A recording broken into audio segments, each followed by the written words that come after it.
Hey yogis, welcome. I'm Antonia. This is Yogea Yoga, and you are playing with me at Innovasana Think Tank, a creative space for coming up with a new asana. Guess what? We're going to do pirate. Yeah, it kind of looks like that, but with one leg and one knee. So it's a great hip opener. I love it. It's really, really cool.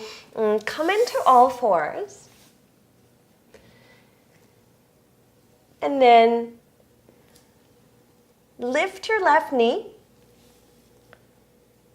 Hold the outside edge of your left foot with the right hand, and then slide the left foot into the elbow crease of your right hand.